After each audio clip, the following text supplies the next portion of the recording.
బొత్స సత్యనారాయణ గారికి రాజకీయంగా చెక్ పెట్టేందుకు ఇప్పుడు చంద్రబాబు గారు వ్యూహాలు రచిస్తున్నారని, అందులో భాగంగానే ఒక కీలక నేతను ఇప్పుడు బొత్స సత్యనారాయణకి ఆపోజిట్లో టీడీపీ నుంచి ఎమ్మెల్సీ అభ్యర్థిగా ప్రకటించబోతున్నారనేటువంటి వార్త సోషల్ మీడియాలో చక్కర్లు కొడుతూ ఉంది. ఇంతకీ టీడీపీ తరపున విశాఖ ఎమ్మెల్సీ అభ్యర్థి ఎవరు, ఎవరిని పెడితే బొత్స సత్యనారాయణ రాజకీయ మనుగడ ప్రశ్నార్థకంగా మారే అవకాశం ఉంది అంటే ఏం చెప్తారు?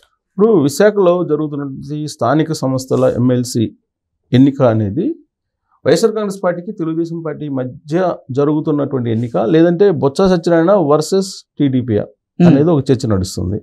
అదేంటి అలా అని చెప్పి అనొచ్చు.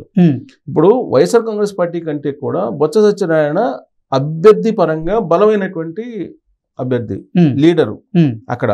అందుకే వైఎస్ఆర్ కాంగ్రెస్ పార్టీ ఏం చేసిందంటే 2024 అసెంబ్లీ ఎన్నికల్లో వాళ్ళ ఇంట్లో నుంచి నలుగురికి పోటీ చేసే అవకాశం ఇచ్చింది. ఈ నలుగురు ఓడిపోయారు. ప్రస్తుతం రాజకీయపరమైనటువంటి ప్రాధాన్యత లేదు వాళ్ళకి, రాజకీయంగా ఎలాంటి ప్రాతినిధ్యం లేదు. ఇప్పుడు విశాఖ నుంచి లోకల్ బాడీలో ఎమ్మెల్సీ ఎన్నిక అనేది వచ్చింది. రేపు మరో 24 గంటల్లో ఈ నామినేషన్ గడువు ముగుస్తుంది. సో కాబట్టి నామినేషన్ గడువు ముగుస్తుంది కాబట్టి ఖచ్చితంగా అభ్యర్థిని ప్రకటించాలి తెలుగుదేశం పార్టీ. ఇప్పటి వరకు అభ్యర్థిని ప్రకటించాలి.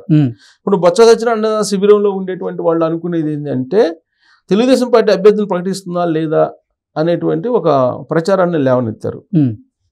సో ఆ ప్రచారాన్ని నమ్మచ్చా నమ్మకూడదా అని క్వశ్చన్ వేసుకుంటే కనుక ఒక యాంగిల్లోనేమో నమ్మడానికి అవకాశం ఉంది, మరొక యాంగిల్లోనేమో నమ్మడానికి అవకాశం లేదు. నమ్మడానికి అవకాశం ఉన్న ఆ యాంగిల్ ఏంటి, నమ్మకపోవడానికి అవకాశం ఉన్నటువంటి మరో యాంగిల్ ఏంటంటే? నమ్మడానికి ఉన్నటువంటి అవకాశం ఉన్నటువంటి యాంగిలే చాలా ఇంపార్టెంట్.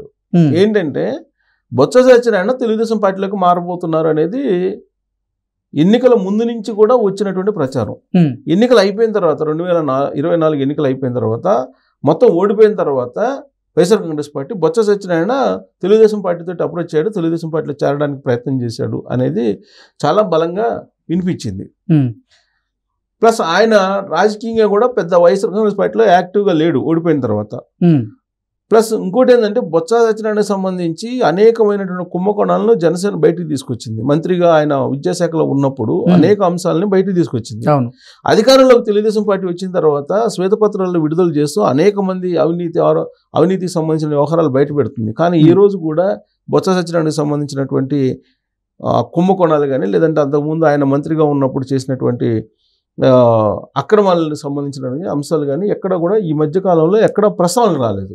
దానికి కారణం ఏంటంటే ఆయన తెలుగుదేశం పార్టీలో చేరబోతున్నారు, తెలుగుదేశం పార్టీతో చేరడానికి లైజనింగ్ చేసుకుంటున్నాడు అనేటువంటిది వినిపించింది. అయితే తెలుగుదేశం పార్టీ ఇప్పటికే లోడ్ అయిపోయింది. ఇప్పుడు మళ్ళా వైట్ ఎలిఫెంట్ లాంటి వాళ్ళని తీసుకొచ్చుకొని పెట్టుకోవడానికి సిద్ధంగా లేదు. దానికి కారణం ఏంటంటే ఇప్పుడు కనుక తెలుగుదేశం పార్టీ డోర్స్ ఎత్తితే వైఎస్ఆర్ కాంగ్రెస్ పార్టీలో ఉండేటువంటి వృద్ధ జంబూకాలన్నీ కూడా వచ్చేదానికి సిద్ధంగా ఉన్నాయి. దాంట్లో భాగంగా నిన్న మొన్న వినిపించింది ఏంటంటే కరణం బలరాం కూడా చాలా తీవ్రంగా ప్రయత్నం చేస్తున్నాడు తెలుగుదేశం పార్టీ రావడానికి అని. అంటే రాష్ట్ర వ్యాప్తంగా అనేక మంది వృద్ధ జంబూకాలు చాలా ఉన్నాయి తెలుగుదేశం పార్టీలోకి రావడానికి. కానీ ఇప్పుడున్నటువంటి వాళ్ళతో ప్యాక్ అయిపోయి ఇప్పుడున్నటువంటి వృద్ధ జంబూకాలని అసలు ఏం చేయాలి అనే పరిస్థితిలో తెలుగుదేశం పార్టీ ఉంది. ఇలాంటి పరిస్థితుల్లో మళ్ళా బొత్స సత్యనారాయణ లాంటి వాళ్ళని, కరణం బలరాం లాంటి వాళ్ళని తీసుకునేదానికి ఆ పార్టీ సిద్ధంగా లేదు. అయితే ఇప్పుడు ఎక్కడికి వెళ్తున్నారు? ఇప్పుడు వైఎస్ఆర్ కాంగ్రెస్ పార్టీని వదిలిపెట్టి ఈ మధ్య కాలంలో జనసేనకి వెళ్తున్నారు. మీరు అబ్జర్వ్ చేస్తే ఈ మధ్య కాలంలో వైఎస్ఆర్ కాంగ్రెస్ పార్టీ నుంచి బయటకు వచ్చినటువంటి వాళ్ళు మొత్తం జనసేనకి వెళ్తున్నారు. జనసేన ఖాళీగా ఉంది, జనసేన బస్సు ఇంకా ఖాళీగా ఉంది. ఎందుకంటే 21 మంది ఎమ్మెల్యేలే కదా వాళ్ళకి గెలిచింది. రాబోయే రోజుల్లో వాళ్ళు ఏదో పెంచుకోవాలి అనే ఆలోచనతో సహజంగా ఏ రాజకీయ పార్టీని బలోపేతం చేయాలంటే నాయకులు అవసరం. కాబట్టి అక్కడేదో ఖాళీ ఉంది కాబట్టి అటు సర్దుకుంటున్నారు అందరూ. సరే, అది వాళ్ళు మాత్రం బొత్స సత్యనారాయణ లేకపోతే కరణం బలరాం లాంటి వాళ్ళు మొయ్యలేదు కదా. రామంచి కృష్ణమోహన్ అయితే జనసేనలోకి వెళ్తున్నాడు అని చెప్పి అంటున్నారు చీరాల. మరి అంతవరకు నిజమో తెలియదు. మొత్తం మీద వైఎస్ఆర్ కాంగ్రెస్ పార్టీలో కంటిన్యూ కావడానికి ఎవరు సిద్ధంగా లేరనేది పరిస్థితులు కనిపిస్తూ ఉన్నాయి. ఇప్పుడు దానికి విశాఖకు సంబంధించి అభ్యర్థులు ప్రకటించారు లోకల్ బాడీ బొత్స సత్యనారాయణ. బొత్స సత్యనారాయణకి అండగా ఎవరు ఉండాలి? అక్కడ గుడివాడ అమర్నాథ్ వీళ్ళందరూ ఉన్నారు కదా, అవంతి అవును. శ్రీనివాస్, వీళ్ళందరూ అండగా ఉండాలి. కానీ ఏ ఒక్క లీడర్ కూడా బొత్స సత్యనారాయణ తోటి కలిసి పనిచేయడానికి సిద్ధంగా లేరు. అంటే వాళ్ళే టికెట్ ఆశించారని వాళ్ళకి ఇవ్వకపోవడంతోనే వారు అసంతృప్తితో ఇప్పుడు అసలు జగన్మోహన్ రెడ్డికి అలాగే బొత్స సత్యనారాయణకి సహకరించేటువంటి పరిస్థితులు లేవు అనే రకంగా కూడా కొన్ని వార్తలు అయితే వచ్చాయి. సరే టికెట్ రాలేదన్నా లేకపోతే టికెట్ వచ్చినా కానీ గెలవలేమన్నా రకరకాల అనుమానాలు ఉండొచ్చు వాళ్ళకి. సో కాబట్టి బొత్స సత్యనారాయణకి సహకారం అందించే పరిస్థితి వైజాగ్లో కనిపించట్లేదు. ఆయన ఏదన్నా ఉంటే విజయనగరంలో ఉంటుంది కానీ వైజాగ్లో ఏమి ఉండదు బొత్స సత్యనారాయణకి. ఉన్నటువంటి లీడర్లు అక్కడ ఉన్నారు. సో వాళ్ళు కోఆపరేట్ చేసే పరిస్థితి లేదు. అయితే అక్కడ సిచ్యువేషన్ ఏంటంటే ఎంపీటీసీలు కానీ జెడ్పీటీసీలు కానీ లోకల్ బాడీకి సంబంధించిన ప్రజాప్రతినిధులు దాదాపుగా 838 మంది ఉన్నారు. ఈ 838 మందిలో 200 మంది మాత్రమే తెలుగుదేశంకి ఉన్నారు. మిగతా 638 మంది వైఎస్ఆర్ కాంగ్రెస్ పార్టీకి ఉన్నారు. కాబట్టి మెజారిటీ లేదు. కాబట్టి మీరు అసలు అభ్యర్థిని పెట్టద్దు, అభ్యర్థిని పెట్టడం అనేది అనైతికము అనేది జగన్మోహన్ రెడ్డి ఈ మధ్య కాలంలో చెప్పినటువంటి ఒక సూత్రం. విలువలు విశ్వసనీయతతో కూడినటువంటి రాజకీయాలు చేయాలి. ఇప్పుడు మెజారిటీ లేదని తెలిసి కూడా ఇప్పుడు అభ్యర్థిని పెట్టాలని తెలుగుదేశం పార్టీ అనుకుంటుంది. నేనైతే పెట్టుండేవాడిని కాదు అని చెప్పి ఆయన ఒక సూత్రాన్ని చెప్పారు. నేను విలువలు విశ్వసనీయతతో కూడినట్టు రాజకీయాలు చేస్తాను, తాను ముఖ్యమంత్రి అయినట్టయితే నేను పెట్టుండేవాడిని కాదు, అంటే మెజారిటీ కనుక లేకపోతే నేను పెట్టుండేవాడిని కాదు అంటున్నాడు. మెజారిటీ ఉందా లేదా అనేది ఎన్నికల్లో పార్టిసిపేట్ చేసిన తర్వాత కదా తెలిసేది. అంటే ఆయన ఉద్దేశం ఏంటంటే వైఎస్ఆర్ కాంగ్రెస్ పార్టీని సింబల్ మీద గెలిచారు కాబట్టి ఈ లోకల్ బాడీకి సంబంధించిన ప్రజాప్రతినిధులు వాళ్ళు వైఎస్ఆర్ కాంగ్రెస్ పార్టీకి ఓటు వేయాలి అనేది ఆయన ఉద్దేశం.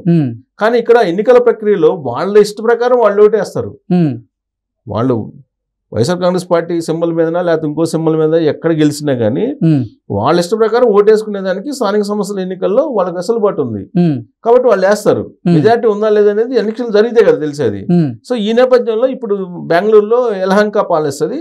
అక్కడ కొంతమందిని తీసుకెళ్లి లోకల్ బాడీ లీడర్స్ ని అక్కడ క్యాంపు నిర్వహిస్తున్న సమయంలో ఇప్పుడు నామినేషన్ టైం దగ్గరకు వచ్చినటువంటి క్రమంలో తెలుగుదేశం పార్టీ అభ్యర్థిని ప్రకటించడానికి సిద్ధమవుతుంది. సిద్ధమైన తర్వాత ఇప్పుడు క్యాంపులో నుంచి కొంతమంది వచ్చే అవకాశం ఉంది. ఒకవేళ క్యాంపులో ఉన్నప్పటికి కూడా తీరా ఎన్నికల టైం 30వ తారీఖున ఆ రోజున ఆ క్యాంపు నుంచి వచ్చి కూడా తెలుగుదేశం పార్టీకి ఓటేసే అవకాశం ఉంది అనేది కూడా వినిపిస్తుంది. సో గెలుపు ఓటములు అనేది కొంత అక్కడ కొంత మలుపు తిరిగే అవకాశం ఉంది రాజకీయాలు. ఇప్పటికే పయ్యాల కేసు లాంటి వాళ్ళు అక్కడ పంపించారు తెలుగుదేశం పార్టీ వ్యూహాన్ని రచించడానికి.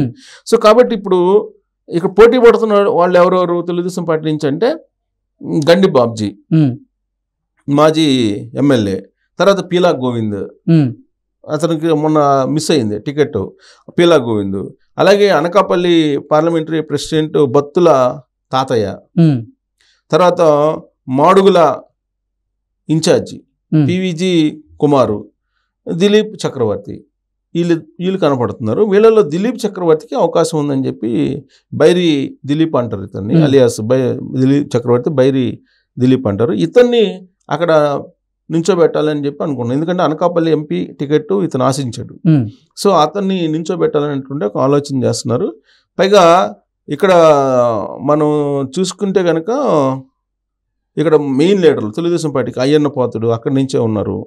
బండారు సత్యనారాయణమూర్తి, వెలగపూడి రామకృష్ణ బాబు, పంచకల్ల రమేష్ జనసేన, తర్వాత రాజు, విష్ణుకుమార్ రాజు, వంశీకృష్ణ యాదవ్, వీళ్ళంతా లలిత కుమారి, వీళ్ళంతా కూడా ఇప్పుడు తెలుగుదేశం పార్టీని గెలిపించడానికి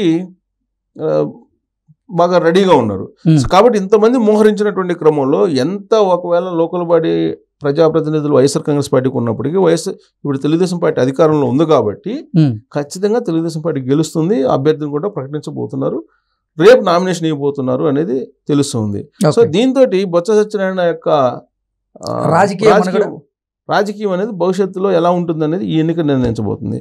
యాజ్ పర్ ది డేటా ఏంటంటే 636 మంది ఎంపీటీసీలు ఉన్నారు, 36 మంది జడ్పీటీసీలు ఉన్నారు, కార్పొరేటర్స్ 97 మంది ఉన్నారు, తర్వాత 53 మంది మున్సిపల్ కౌన్సిలర్స్ ఉన్నారు, 16 మంది ఎక్సెప్షన్ ఉన్నారు. వీళ్ళల్లో ఆల్రెడీ వైజాగ్ కు సంబంధించిన మున్సిపల్ కార్పొరేటర్స్ ఎప్పుడో తెలుగుదేశంలోకి వచ్చేసారు.